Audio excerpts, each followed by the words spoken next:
Knew nothing about Invaders from Mars when I sat down to watch this film. This continued the Tubi deep dive this week, and I actually found this film after Catwoman from the Moon, which I'd watched earlier, and was looking for more William Phipps roles. So that's what brought to me here. And of course, it's I think he's like a police officer, military man, so I didn't even notice him. But this was a gem that I knew nothing about. Except for one point I'll get to a little bit deeper in the discussion. So, 1953, science fiction film, general plot, it's kind of body snatchers type of plot. A young boy wakes up, sees a spaceship crash, as they're prone to do during this era, and then things start happening. His parents no longer seem to be his parents. People are behaving weird.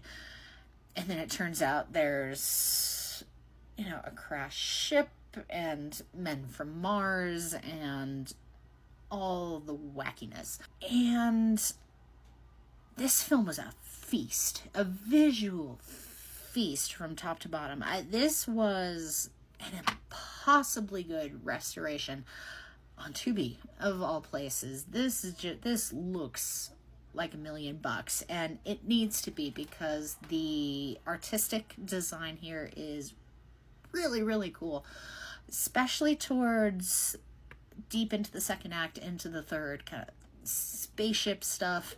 The monsters are great. They are, of course, of the kind of, the comparison I can make is like the ping pong ball eyes. It's clearly guys in velvet suits, but it just so works with the aesthetic. And this restoration makes that final act pop in just such a cool way. This is a tight, actually fairly tense sci-fi thriller that I wasn't expecting. I ventured into this expecting good, bad sci-fi from the 1950s and came out legitimately having enjoyed this film. Jimmy Hunt does the challenge of giving me a likable, sympathetic, young child character. He absolutely kills it here.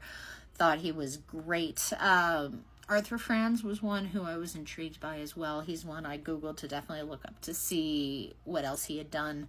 Helena Carter as well. These three are very good as kind of the top leads. Hilary Brooke is one I've always enjoyed, specifically from kind of her Abbott and Costello work. She doesn't have too much to do here, but what she does is entertaining to see. From top to bottom, this is a cast that's having fun, especially with kind of the body snatchers aspect of this. Let's get to the ending. And this is a 71-year-old film. I don't want to spoil. It was spoiled for me in the Letterboxd reviews, so if you don't want to be spoiled, be very, very cautious. This is a narrative choice that I wasn't sure I was crazy about. It changes the whole effect of the film, and honestly, while it is a good choice for the Hollywood 1950s happy ending of it all, I suppose the dark, cynical jerk that I am, it felt kind of abrupt and awkward.